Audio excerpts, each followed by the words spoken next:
you didn't know this, it's good we do a little bit of introductions here. So Miss Cheryl Robinson, she's a big newscaster, and she's been like one of the pillars of the community for a long time.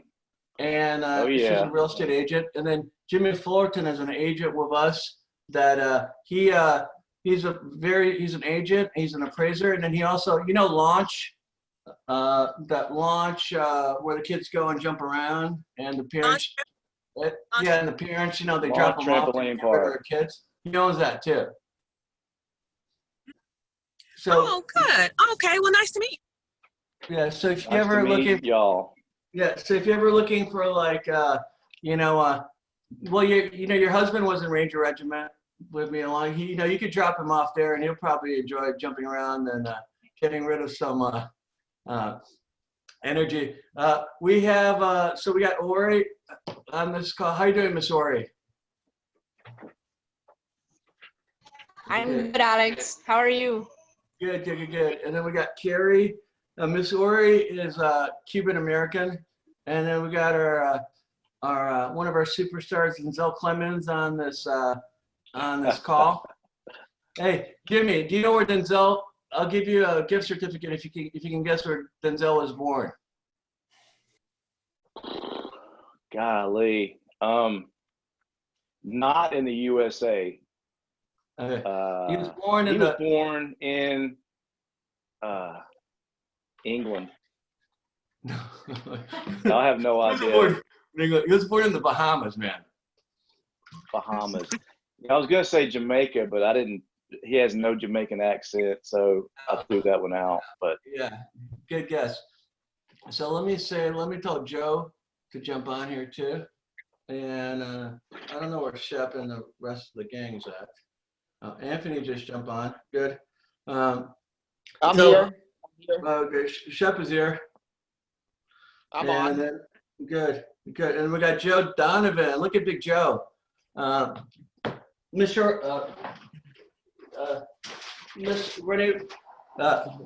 Miss Robinson, I was gonna tell you, Joe is like, I don't think you've talked to him, but he's like the #1 loan officer in Georgia by volume. So he's a really smart guy. He used to be a first sergeant in the Army, so he's really he's a good guy. And then we got Carrie on this call too, and we got Jennifer. Oh, Jennifer Murphy, good. So we're gonna start off. Joe, tell us. And then we got Miss Thomas. Joe, tell us what's going on with the mortgage rates real quickly. Yeah, so over the last, let's see, 1, 2, 3, 4, 5 days, rates have gradually gotten worse as investors are quite hopeful for people to return to work. So we've seen the rates start climbing back up. Buyers have re-entered the market. Today, though, California did announce that they're extending their lockdown period through July.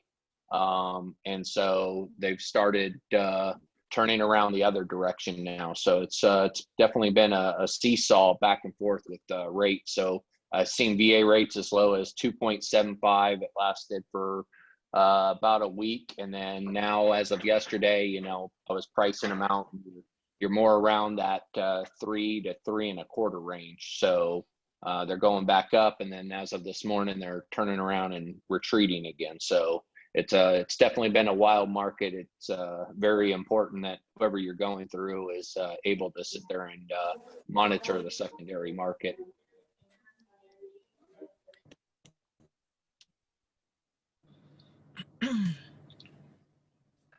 What's cool today is we get to see the whole transaction. So we got Jimmy here. So when Joe orders an appraisal, he'll theoretically he sends it to Jimmy. Now, Jimmy, tell him what happens on from Joe. We'll go back to the rates here in a little bit, but like I want to give Jimmy a hard time on the phone because this is a very hard. I really don't get a chance to do this very often, so I'm really looking forward to this. But you get the appraisal, Jimmy, and then what happens? You get an appraisal. Well, I get it, and then I look at the due date and the fee and decide if I want to accept it or not. And then now what I do initially is I'll reach out to I don't always do this right away because of the volume has been just ridiculous lately. But the first thing I do with that appraisal is put it on the calendar, see when I can fit it in. Then I'll reach out to the borrower or the homeowner, depends on whether it's a refi or a sale. Since we're talking agents, I would say that I would reach out to, I'll pull and see if it's a listing. If it's a listing, it's vacant, that's great. That way I can just work it into my schedule. Reach out to whoever the point of contact is, and then I'll schedule it, and that's pretty much how it works. Okay, so when you do, let's say you do an appraisal, you have an appraisal order in Heritage Place. What are the first three things you're looking for? Like, what's the general rule for an appraisal? Are you looking for, first of all, a sale? You're probably looking for a sale in the neighborhood, the the same format, 3 bedrooms, 2 bath, and age. Is that what it comes down to? Yeah, the first thing I do is I look in the subdivision, and ideally I'd like to find 3 comps in the subdivision within 6 months. That's ideally what I would like to find. That's not always out there, but so I start there, and I try to find if it's a a 1-level home. I try to make sure I look for 1 level. If it's a 2-story home, ideally I'd like to have 3 2-story homes as comps. That's not always possible, but there's definitely a difference in the way the market treats 1-story versus 2-story. So, but that's kind of how it starts. After that, I'll go beyond 6 months to 12 months in that subdivision, because I'd like to get something in the same subdivision. But if I can't, not all subdivisions are like that. I will go, to a 1-mile radius of that subdivision and try to find at least one. I got to have at least one within a mile. If it's in a, unless it's in a rural area like Harris County, where the residential developments are spread out, that doesn't apply. You can go, 2 miles or more. But in Columbus, I try to get at least 1, but ideally 3 comparables within a mile.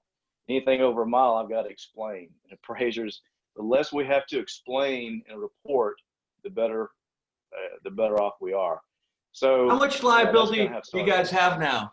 Like, I know, so for the agents on this call to understand it, you guys actually have like a lot of liability, right? Yeah, we get blamed for everything. So, we have a lot of liability. We do. Yeah, I've never had any. I don't want to say this out loud. I'm scared I'm gonna get jinxed, but so I'm knocking on some wood here. I've never had any issues there, but I do have a lot of potential liability if a value comes in. There's several different ways it can happen. If one of the main liabilities I have is if it looks like I'm trying to push the value, and then 2 or 3 years later, somebody comes back and looks, or it's reviewed by another appraiser, and then it's reviewed by other appraisers, and it looks like I was trying to push the value up, I could lose my license and also have to pay a certain amount of money. So there's other things. If I miss a certain repair, like if I, say that all the utilities are operational at the time of the appraisal, move in and the utilities aren't working, then that can come back on me as well. So even though if I put a disclaimer in there about at the time of the appraisal all utilities are working, it still doesn't matter. They can still come back and try to sue me. So yeah, we're easy targets. People want to blame us for everything. So that's just the nature of the business, though. So Just what like are an the agent, so go yeah? ahead. What are the? Jimmy, Go ahead. Yeah, Anthony. so Jimmy, determine value of looking at a property. So like, as far as if, one property is a little larger, or you have some updates, or one has a pool and the other doesn't, like, how do you determine the value? And is there a guideline that you go by that might be beneficial to like realtors when they start doing CMAs? And I know an appraisal and a CMA is totally different, but just to get an idea of how you come up with the Yeah, the main difference between a CMA and appraisal is most CMAs that I've seen, they don't have adjustments. They have a grid, but no adjustments. So what we do, for instance, say I have a house that's been updated, renovated. You know, there are different levels of updates, but say I got one fully renovated. Say I'm in Lake Bottom, a renovated house in Lake Bottom. I try to find other renovated houses so I don't have to make an adjustment. Ideally, you know, is find, you know, it's never a dollar for dollar adjustment. You look at the overall quality. So, you know, one house might have a new roof, but doesn't have updated bathrooms. It has an updated kitchen. One house might have a new roof and doesn't have another quality, but overall the quality might be the same. So what we do is try to look at the overall quality, and you know, sometimes that means calling the agent and getting information about, you know, what updates were done, because it's really important in the listing. The more detail you have in there about what updates have been done. I know we have a limited number of characters when putting a description in there, but we have two different sections we can enter in information about the property. So the more information the agents put in there indicating, you know, the updates that have been done, the better it is for the appraiser, because we can see, oh, this one's been renovated, but it doesn't have X, Y, and Z, and this property does. So that'll give us an idea, because on the appraisal report, when we're rating the quality, we do it with a code. It's either a C1, which is new, C2, which is almost or like new.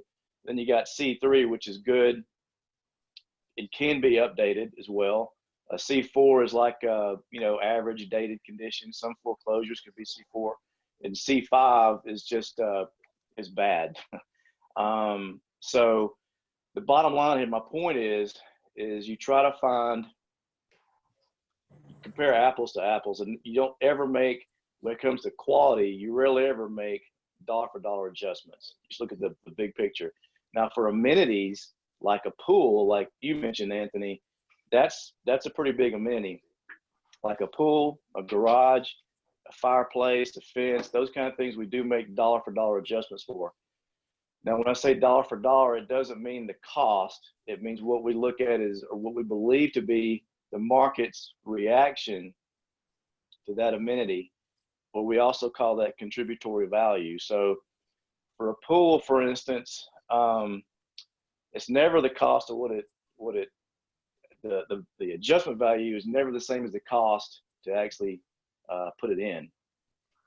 It will vary based on what type of subdivision you're in. Like if you're in a real expensive subdivision with, you know, high dollar value homes, the adjustment value is going to be a little bit more. A lot of it's relative to the price. And also you got to look at, does the subdivision have a homeowners association? Do they have a pool, you know, a community pool? Those kind of things factor into as well. Obviously, if you're looking at a home that's in a subdivision that has a community pool, then other homes in that subdivision that have pools, it doesn't have as much contributory value because there's a community pool. So you got to look at factors like that. Typically, I know everybody wants to know the dollar amount for a pool or something like that. It varies. It depends on, it can be anywhere from, also the condition of the pool. It can be anywhere from $5,000 to, rarely ever do I go beyond 15, but somewhere in that range. Most typical, you know, houses, the contributory value for a pool is somewhere between 10 and 15, maybe 20 if it's a really nice pool. But I don't think I've ever gone over $20,000 for a pool adjustment. So that's a good rule of thumb for something like that. It's always good also to have you got to have another comp. If I'm appraising a house that has a pool, find another comp that's very similar that has a pool. So it's always good to have, you know, to have another comparable that has a similar amenity. That'll give you an idea about what the value is. So, the garage, the same thing. That can vary. It's based on it is relative depending on the value of the subdivision. Like if you're in a, like Green Island Hills or somewhere where they have homes that are, you're dealing with a $500,000 home. Obviously, having a garage will usually be more valuable as far as contributory value than a home that's got $100,000 homes. But usually they range, like a 2-car garage, for instance, versus no garage. It can range anywhere from $4,500 to $6,000. If it's a nicer subdivision, maybe 8 to 10. Rarely ever have I given more than $10,000 for a 2-car garage. Garages are usually double what a carport is. So that's kind of a rule of thumb for those adjustments. So does that answer your question, Anthony? Yeah, that's really good. The other thing is, a lot of times clients depend on us to try to get price within a certain range. They ask us, what can we do to add value to them? So, we were always told that kitchens, bathrooms are the first area, Yes. return. So is that still true today? Like kitchens and It bathrooms? is. Okay. Absolutely. Kitchens and bathrooms. I would say kitchen, start there, and then master bathroom if it's a house that has a master bathroom, and then go from there. But to me, those are probably the 2 biggest ones, with the kitchen being the first, and then beyond those, I'd say the roof. I mean, just as an agent, I know when I'm showing a property, when they're outside, the first thing they look at, the first biggest concern is the roof, because today most roofs cost anywhere from even a cheap one is $4,000 or $5,000, and anywhere from $5,000 to $15,000. So those are some of the main ones. The curb appeal, the best bang for your buck for me, really, is the curb appeal. The paint, painting the exterior, some basic landscaping, and then painting the interior, and maybe doing some, some floor covering. Those things. I'm a big floor guy, so if I walk in the house and the floor doesn't look right, it's going to throw everything else off on me. I'll put like glasses on and start looking at more. I'll focus more on the flaws. If I see the flooring is not good, I'll think everything's bad. Everybody's got little Look at Jimmy with his little pet peeve. Guys, remember, Jimmy's doing the appraisal. Make sure you clean the floors. Put some polish on it. Don't let him do that. He might bring down your appraisal by $50,000 right there. No, I'm joking. Hey, let me ask you a question, Jimmy. So if I put $20,000 in the kitchen and I do a good job, how much will I get? Will I get 30 out of it then, or? If you put how much? Let's say 20,000. That's relative. I can't give you a number as far as what you're going to get out of it. I will give you a number on something else, but as far as the kitchen goes, that's probably in my opinion, that's the best ROI, is investing in the kitchen. And I wouldn't, as an agent, I wouldn't tell, like you see on all these freaking HGTV shows, they invested this much money in the kitchen, that translates to X number of dollars. I would stay away from any of that stuff. I'm speaking as an agent, not as an appraiser right now, but as an appraiser too. I would never tell somebody you're going to get this much return on your value if you invest this much in the kitchen. I would just try to keep it general and say that your best return on your money is in your kitchen, and then your master bathroom. And I'd also throw in there your curb appeal, landscaping, how it looks from the road. So I would stick to that. Now I will say, like for instance, a basement, because this comes up a lot. Typically, whatever it costs to finish a basement, if it costs you $1,000, or it said it costs more than that, but just say you spend $1,000 on finishing a basement, your average return on that is $700. So 70% is usually about the return you'll get on finishing a basement. Now, the number I used was just to make it simpler as far as understanding what you'll get. But usually it costs about anywhere from 5 to 10 grand, depending on the size of the basement. But that's a number I'm willing to say. That's typically about right. So generally speaking, when somebody asks you how much money will I get if I put this much into a kitchen or bathroom, I don't ever give a number for that because it's arbitrary. Hey, let me ask you a question. So let's say you have a basement, and then after this question, I want some of our wonderful agents to ask some questions too. But let's say you have a basement that, and I find this kind of common.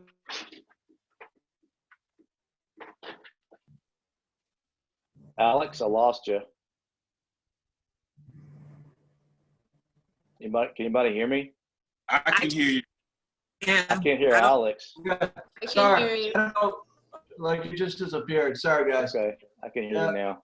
But let's say you have like a basement where there's a door that opens to the outside. Is that considered like a true basement? And how much does that footage on that Yeah. count towards like a It's real? better. Well, the basement, okay, you don't count that individual item, but I will say a basement, if it's got both a walk out door where you can exit the basement and go outside and also walk up, if you have both of those, it definitely adds appeal and also adds value. But I don't make an adjustment, a line item adjustment for having a basement door.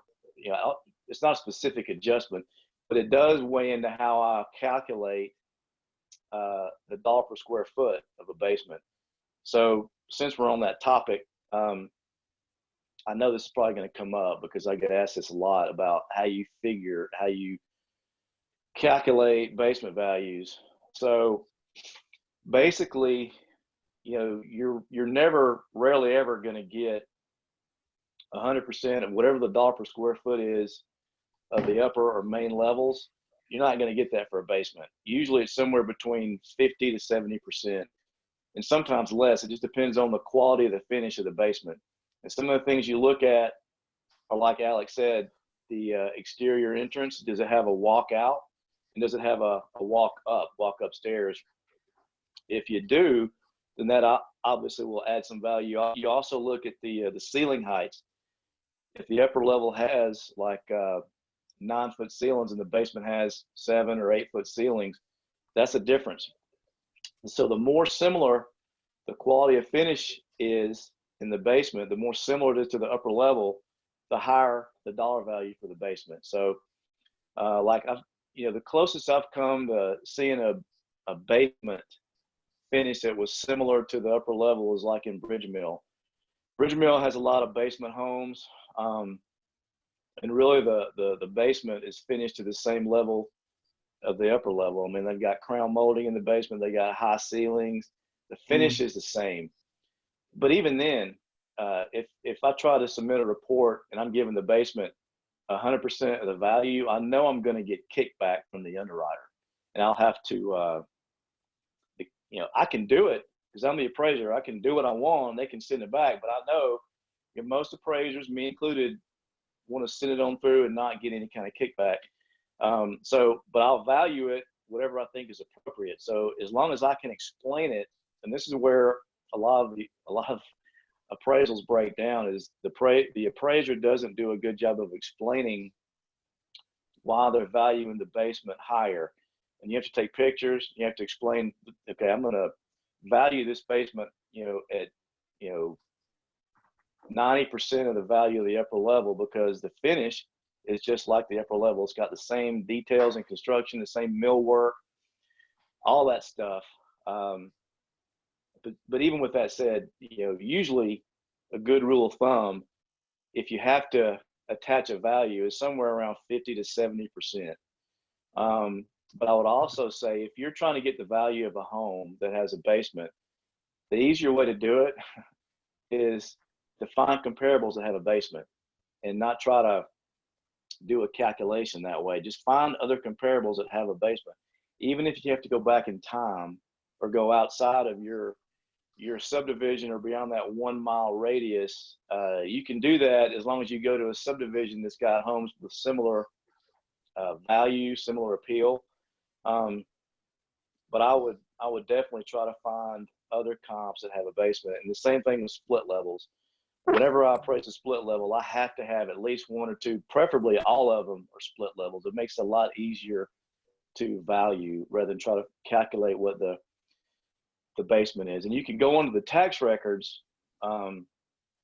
If you go into the Muskogee County Tax Assessor's website, there's a button on the left side that says sketch. You can click on the sketch because you know, they don't, there's no other way, they never list out what size the finished basement is. And sometimes they don't even mention it. But you'll know once you go out to a house if it has a basement, because if any part of it is below grade, it's going to be called a basement. But on the tax assessor's website, there's a button that says sketch, and it'll give you a diagram of the house, and it'll break down each of the measurements of those sections. Now, they won't call it a basement. They might call it different things, but you'll be able to figure out how big that basement is. So if you have to figure out what the size of it is, then you can go to the tax assessor's website. If you ever need to do that, you can give me a call. But Hey, that's a Jimmy, rule of thumb for basements. Yeah. 1 second. I just saw this email from Alia, but like I know, like we're gonna go back to you in a second, but I know she has to say something to us real quickly. Alia is like our home rep, and just tell us what you got going on, Alia, real quick. I'm sorry, I didn't mean to cut Jimmy off. Jimmy, this is so helpful to me too. There's a lot that I didn't know. I just wanted to say really quickly, I'm Alia. I work with 210 Home Warranty. You've probably seen me in the office and not so much lately. So I want you to know I'm still your warranty rep. If there's anything you need, one, call me anyway.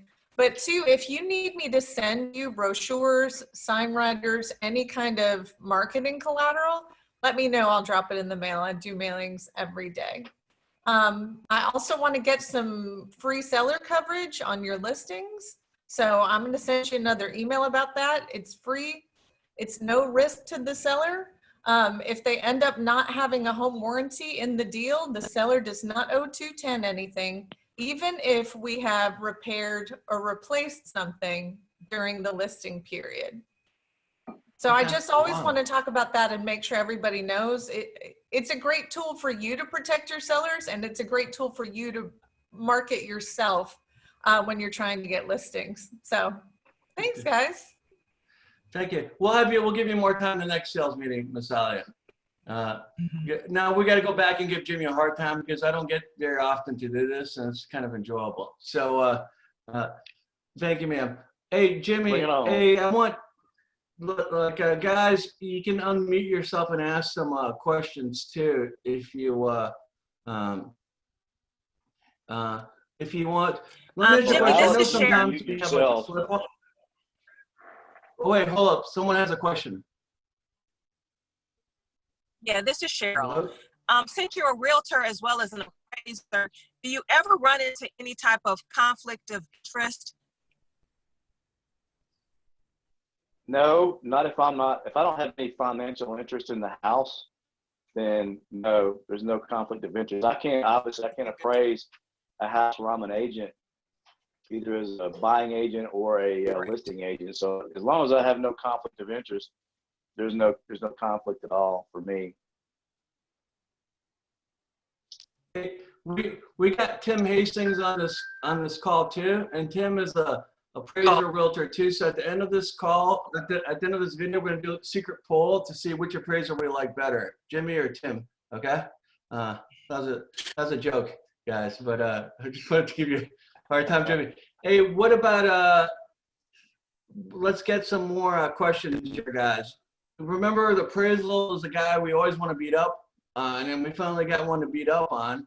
And like so let's ask him some questions. What about when you do country stuff? You know, houses out there in Harris County where the comps are pretty hard for you to get comps, and it gets kind of subjective. Jimmy, what do you do in that situation? You know, I just try to go to, the residential developments are spread out more in Harris County, so it's not a big deal going beyond 2 miles. I mean, I frequently have to do that in Harris County, but as long as you find subdivisions that are comparable, same quality, same value ranges.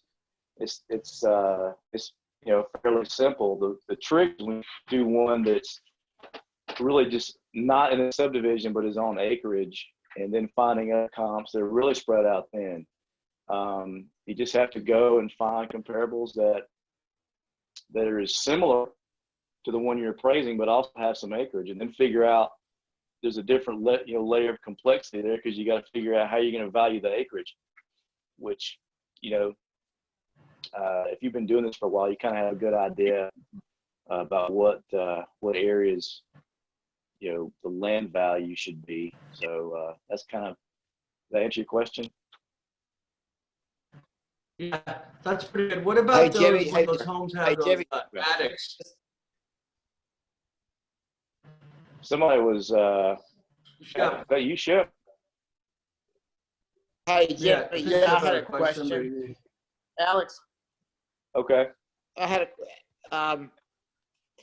so I know you give 50 to 70% for basements. How about the second floor of a home that's above ground? How much do you give for that?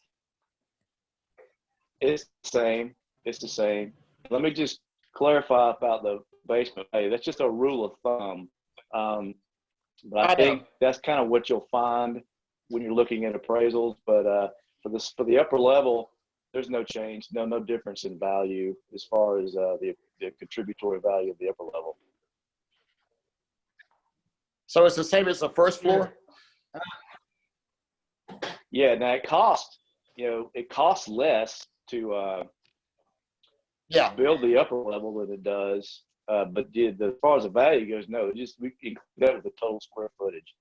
But that's why, when I'm appraising a two-story home, I try to find other two-story homes as well. That's not saying I can't use a ranch, yes, but I might need to use it for something. Like if I'm appraising a country home on some acreage that's 2 stories, and I got 2 other comps that are 2 stories but don't have the acreage, I might go find a ranch home that does have the same acreage or more acreage to kind of bracket that number, if that makes sense. So you sometimes, if it's not an easy appraisal, it's kind of complex, you have to kind of mix and match your comparables and do it that way. What about if That a makes home sense. is like drive it, Jimmy? What now? What about if a home is drive it? I How do didn't you hear that, compare Alex. drive it? Yeah. Like Well, stucco. Yeah. I try to find other stucco or drive it homes. You can't always do that, but I don't, this might differ. Tim might do this differently, I'm not sure, but I don't necessarily make an adjustment for stucco versus brick. There's some appraisers that do that. And also, a lot of it depends on how the market reacts to drive it versus brick, or siding versus brick.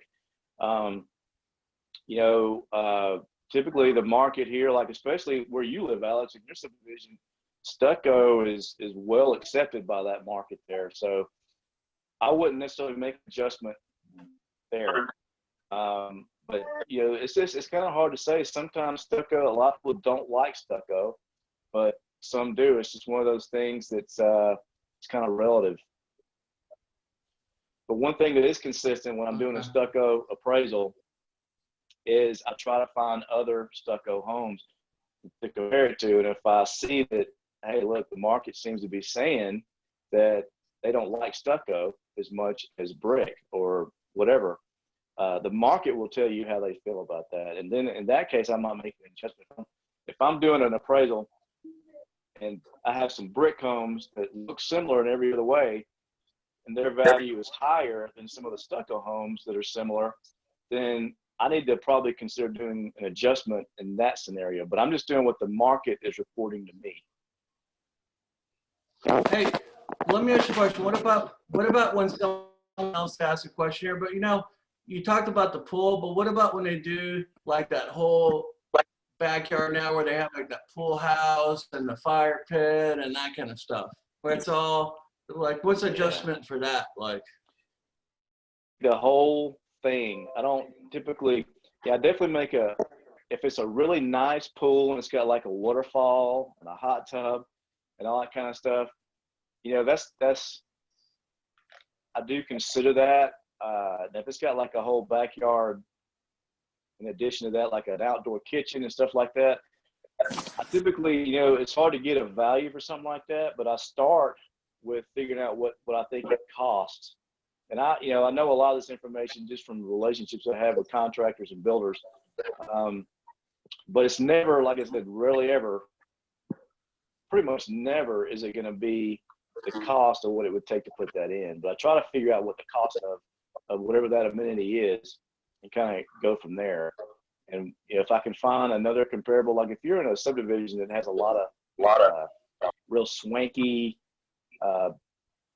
backyard oases, then might be more than one there. You know, it's always easier if you can find a comparable that's got something like that. So does that answer your question? It does. Okay. Does Mary Hayes, you have a question for Jimmy?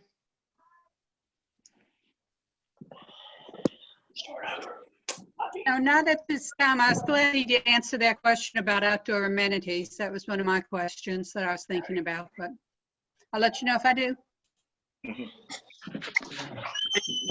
What about So Jimmy, is it, I remember at one point it was discussion saying that the agent is not able to contact the appraiser. I mean, is that still like the case? I don't know where, yeah, I heard that too at one time. Yeah, the agent can contact the appraiser.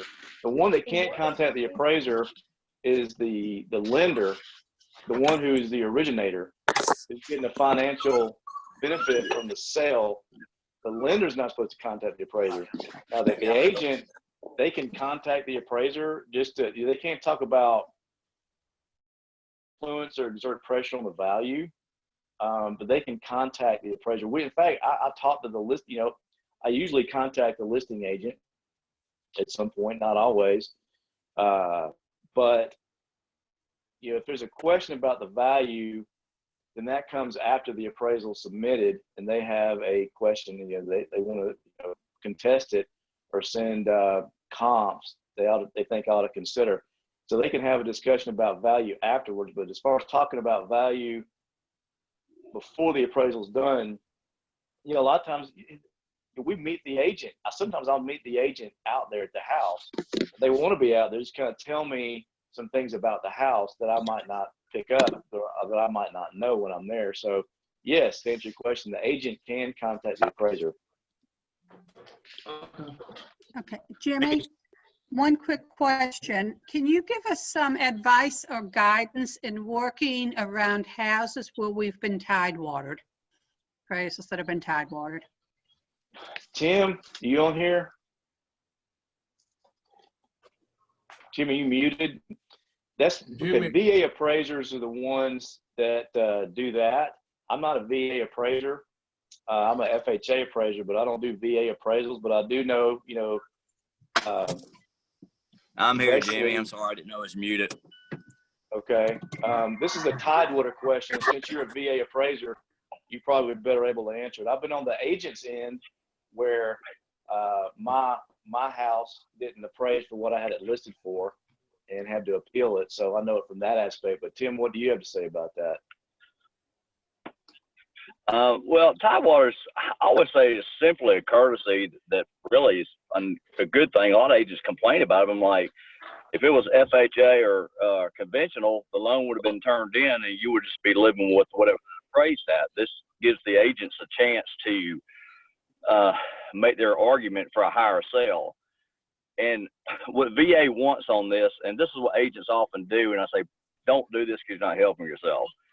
They start talking about the floors and the ceilings and how they got this done. And well, we already know that because we were in the house and we've seen it. What VA wants is you provide just comparable sales. They're supposed to be gridded. I don't ask for that. Some of the people do, some people don't. I don't ask you to grid them. You're not appraisers. I don't expect you to be able to grid them. But I try to tell people, give me your 3 best comps you can possibly find. Don't send me 20 because you can, but I've got to address all of them. if you send me 20 comps and doesn't work, it just solidifies the underwriter and everybody else looking at it. Yeah, this realtor was just throwing a wet sock and see if it'll stick to the wall, and just send a bunch of comps. Where if you send 2 or 3 really solid comps, now you may find that the person already use them because we can't disclose those, and that's fine. But we'll look at them. I tell people all the time, hey, if you send me a good comp and it makes sense, and your argument makes sense, I'm fine. But generally, when I've issued Tidewater, you got to remember, I probably look for comps 4 or 5 times over before I've even issued it. So I don't often change my value for Tidewater, but I have before. It's just generally because I've looked so hard before I even issue it. Okay. Good answer, Tim. I don't know if you How's hear me? Yeah, we What's heard you. that? That was a good answer. Yeah. We heard you. We heard you. Carrie has a question for both of you guys. Good. Carrie Glenn asks, how big of a difference if storage shed is constructed of the same material as home? Shingle versus metal, roof, et cetera, et cetera.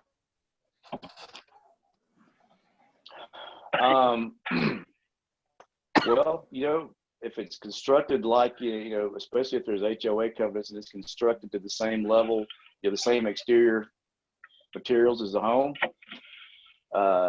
it definitely has more contributory value. The main thing is that people a lot of times don't get on these storage buildings is they have to be on a permanent foundation. I mean, they can be a nice. Exactly. I've seen plenty of nice storage buildings, but they're not on a permanent foundation. They're on blocks, just blocks, which are not a permanent foundation.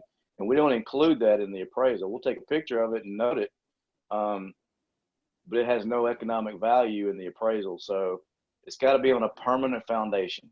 That's the main thing. And if it's, if it's constructed, it's got windows, like the house does, it's very similar, then it does definitely have contributory value. Depends on how big it is, and if it's wired and that kind of stuff. Good. Yeah, it depends on how well it's finished out. It's hard to answer that question, but it's got to be permanently attached, like Jimmy said. If it's on skids, if it can be dropped off, it can be taken, and we're never going to give it value.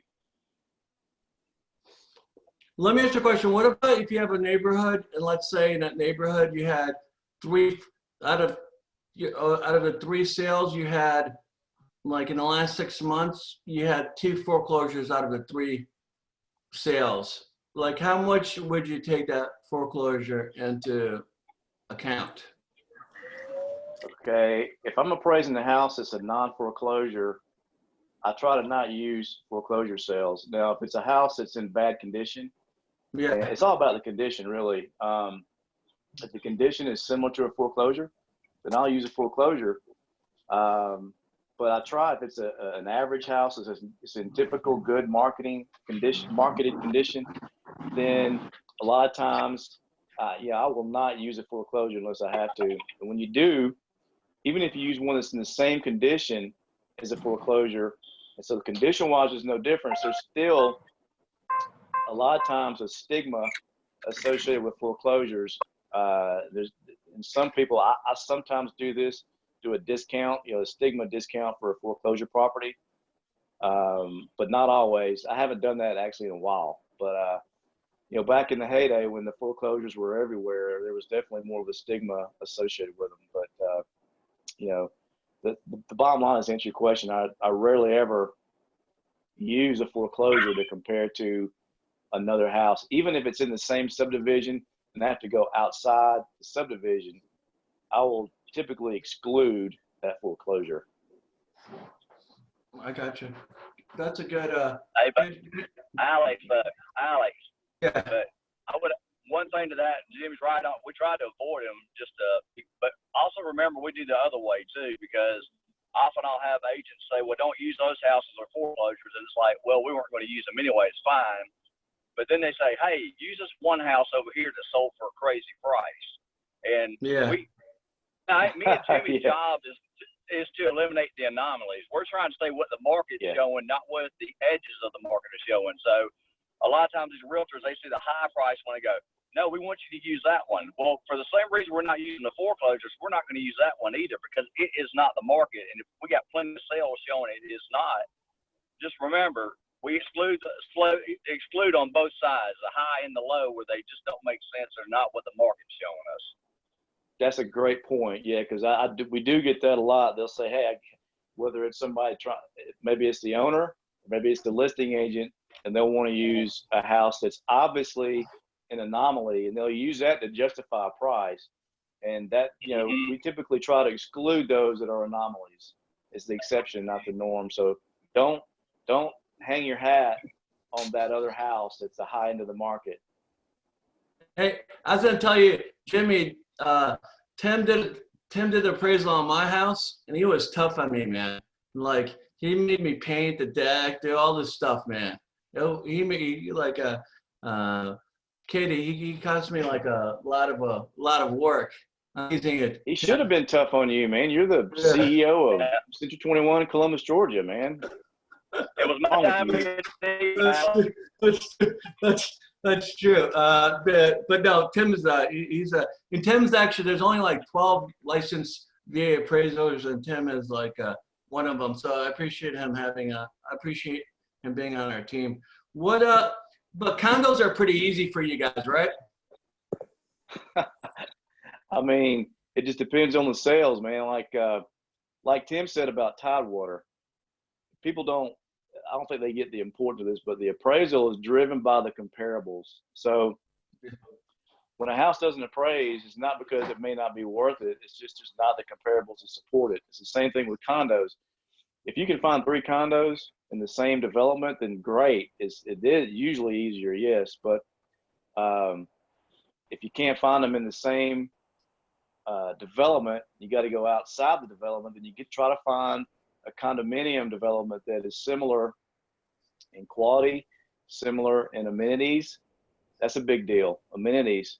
And so we do make adjustments on amenities if it's a big, not for minor amenities, but for major amenities. And I have before made adjustments. So you look at that kind of stuff when you're appraising condominiums. I have a question for Tim and Jimmy. Why don't condos sell very well in Columbus? They don't seem to appreciate very well. Is that your statement? Yeah, no, you're right. They really don't, but it's just because the demand for content. It's just the market. It's just clear.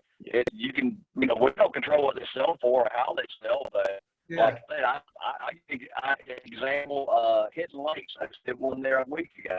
Yeah. But that little Hidden Lakes subdivision, them things are selling like they did 15 years ago. I tell you why? No, I can tell you that's what they're selling like. They sell because they have great amenities over there. Yeah. But to me, condos are sort of like the higher end homes, like $500,000 plus homes. There's less buyers that can either afford the higher price or less buyers that want condos. So it's all about the demand. That's why they tend to sit on the market longer, in my opinion. Yeah. Okay. How's that, Hey, Jimmy? How's that river? Yeah, Chris Harper has a question. Go ahead, Chris. Hey, if you guys would talk about how you look at your adjustments for square footage. We see on there where a house sold at 100, on our MLS for $102 a square foot. But then when you actually go in and make your adjustment for difference in square footage, something that's 2,400 versus 2,600, for that $200 per square foot, talk about how y'all kind of rule of thumb wise, how you make adjustments on the square footage. Timmy, you want to take that one or you want me? Okay, I'll go for it. Okay. No, I don't want Tim now. I don't want. I can't, Tim, I can't hear you. We can't hear you, Tim. Very good. You can't hear me? Yeah. Okay, I'll let you take it down. Okay. Okay, so typically the larger a house is, the less it costs to build it, the less the dollar per square foot is going to be.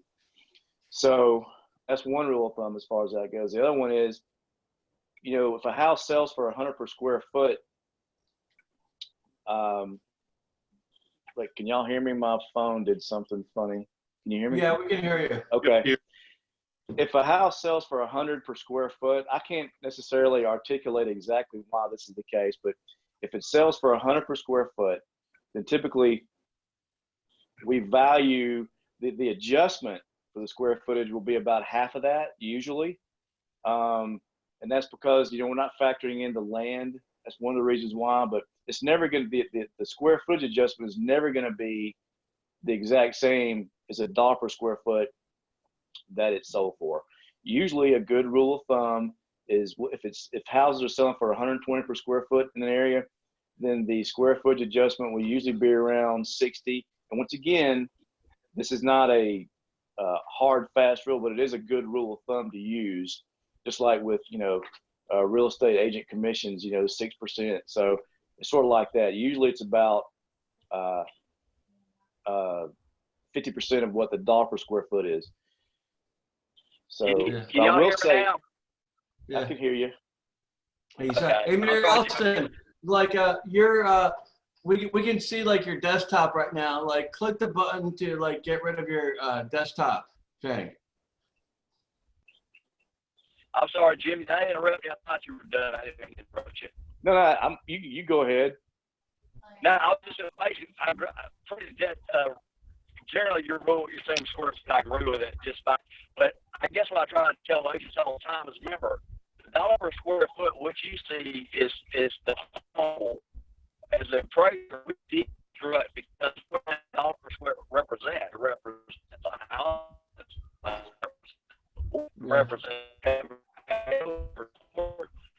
I can't understand it. Timmy, Yeah, you're really breaking. I'm losing you, Tim. Timmy, you're breaking up.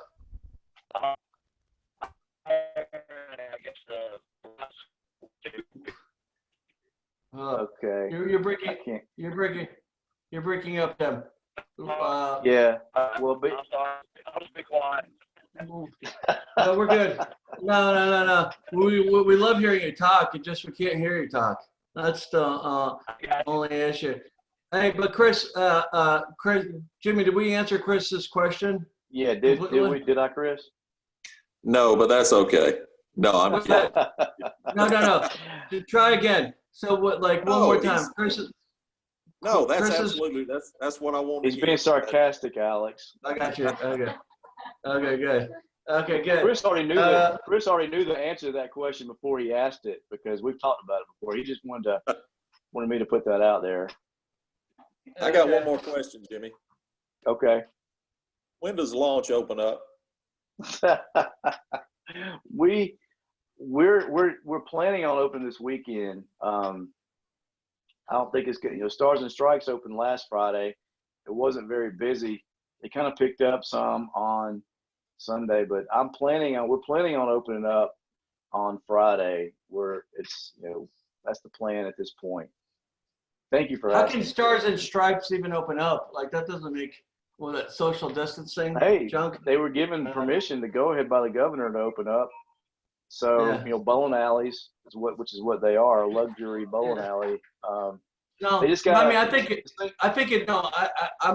very happy businesses are opening up, and I think our governor is a hero. But the way for restaurants they have it set up, it's like only 25%.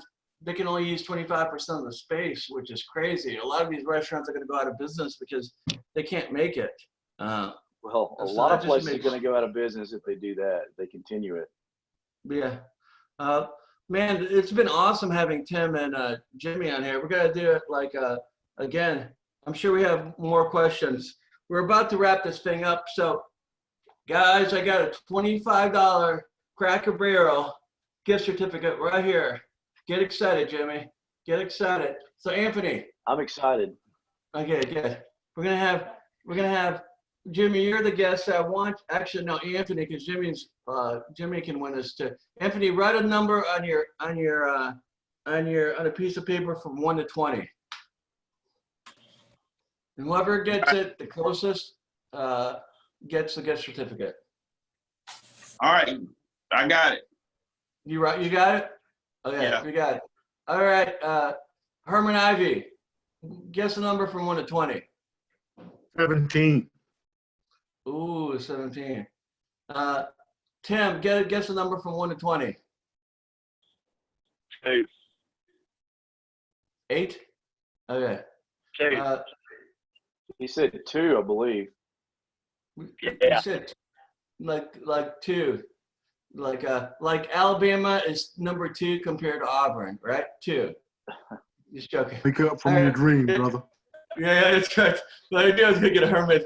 Like Daniel Head is Alabama too. Daniel, what do you from 1 to 20? 16. 16. Your wife is on here too. Look at Miss Melanie. Miss Melanie from 1 to 20. Because she's not. We'll go back to Melanie. Deborah Wright from 1 to 20. Yeah. You gonna try to vote for her too? No, make her talk. Here she is. Number 3. Number 3. Good. Good.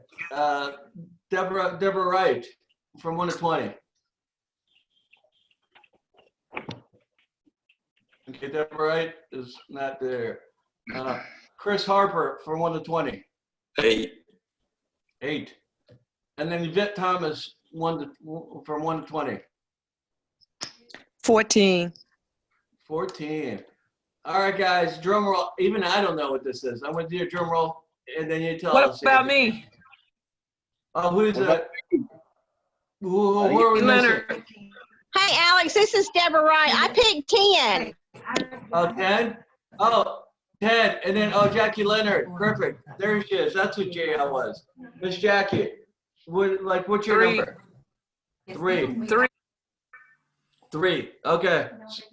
And then Jimmy. That was what's your Melanie's number? number. We picked number 1. Ooh. All right.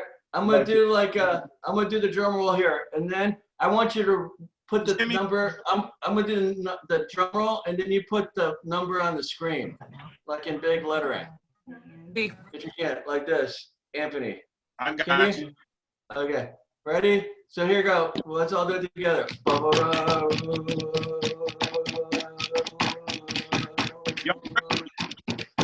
And the number is 20. Who got it closest to 20? That would be me, Alex. Okay. All right, Big Herman. That's the second time Herman has won off of me. Yeah. Hey, man, I love it when we play together, Anthony. It's all good. The conspiracy theory. So I'm gonna give this to Miss Susie, and you can get this from Susie Herman. Okay. Thank you, sir. Hey, it was we had a lot of fun today. It was good. We learned a lot today. We had a good time. I really appreciate Tim and Jimmy taking the time to talk to us about it. And if you guys got any questions, they told me you can call them at any time, 2 o'clock in the morning, 3 o'clock in the morning. They'll answer all your questions. Right, Jimmy? Absolutely.